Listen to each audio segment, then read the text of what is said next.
All right, keep your applause going for Angela. She comes up to the stage.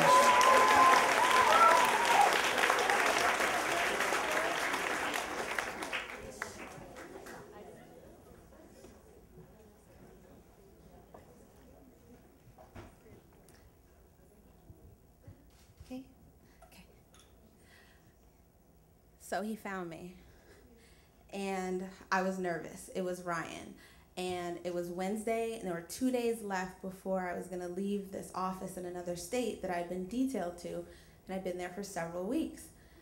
And it was about time for my goodbye lunch. Now, Ryan, ever since I came to that office in the other state, he kind of really attached himself to my blackness. He was just really a fan of it, and I've been with it all my life, but still, he loved it. And it was just like he really tried to impart, like, I know what you've been through, and I'm like suffered too, and I'm down with your plight. And I was like, all right. And I was like, we're just gonna work on this project real quick, and we can go fight the power later. So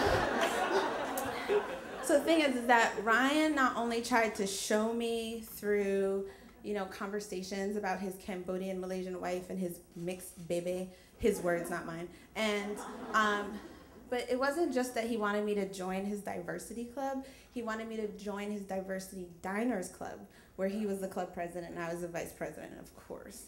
So, but like he was like this mix of choose your own adventure, Fear Factor meets the UN. Like it was like, let's see how many parts of an animal I can eat, and if those parts were on a person, I wouldn't even lick them. So he just, so he'd be like, so have you ever had like 70-day-old aged cabbage? And I'd be like, my sophisticated tongue says no, I like my food fresh. So I ventured out with him, and I did Korean barbecue and even did Indian with my little, the gas ones in my family, and midday Indian, kind of dangerous, but I was living on the edge. So,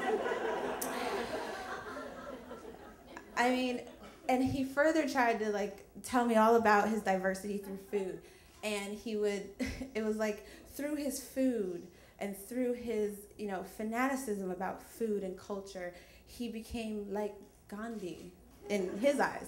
So that was his logic. So anyway, it was just like, what is this man who's trying to make this rainbow coalition of black and white colors going to come up with, for me, for this last meal? And everyone else scattered like the wind, and I was left alone in this room with him, and he's like, so Angela, Ryan. And I was like, bow, and I didn't know what was gonna happen. And so he's like, so what's your favorite food? I was like, ice cream. I was like, oh, sorry. I don't really have one.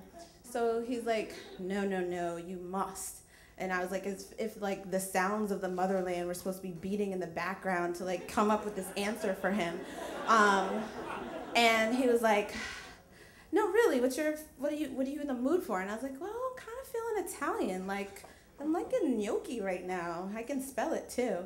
So he was just like crestfallen. And I was like, gosh. So he's like, I've got it. And I saw it. I saw it forming on his lips. And I was like, oh, hell no. And he's like, Southern food. For sure. So I was just like, well, Ryan, I actually haven't had fried chicken in like over 2 years. And he looked at me like, as if like my black was draining away. And I was just like, okay, well, like he made me feel bad. Like, making me feel bad about it. I'm trying to be healthy. And I literally felt like I had to be like, hi, my name is Angela. I'm black. I haven't had a taste of fried chicken for 788 days. Hi, Angela. So we moved beyond it. There was this back and forth, and it was getting a little more uncomfortable for me. So, but Ryan is resilient. Oh, yes. So he goes, aha, And, you know, I just saw it on his face. It was this inspiration and this look of triumph. And as that increased, my dread increased. And he said, I've got it. And I saw that second S coming, and I was like, God damn it, Ryan. And he was like, soul food. And really, in my head, I was just like, well, yes, Mr. Ryan. I would sure like some fried chicken. And afterwards, maybe we could go to the watermelon patch, and then I could spit the seeds off the porch after a little bit of soft shoe. How about that? I mean, and really and truly, I have obviously been black all my life.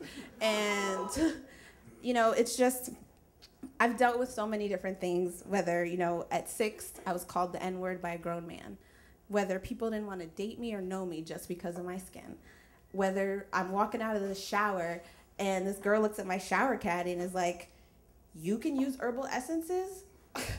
Well, it doesn't say no Negroes on the back. So I'm not thin-skinned, even though in this instance I was slightly seeing red while Ryan was clearly seeing black. So in the end, I kind of let him off. We ditched him. We totally went and got Mexican. Ryan wasn't seen again. But for Ryan and everyone of his ilk, this is my pigmentation proclamation. If I am not filled with hog maws, collard greens, fatback, scrapple, black-eyed peas, and stirred up and whirled with hot sauce, I'm still black. Now, today, tomorrow, and evermore. And it's just so much deeper than that. The sum of the parts, I am a much deeper and richer meal than all that.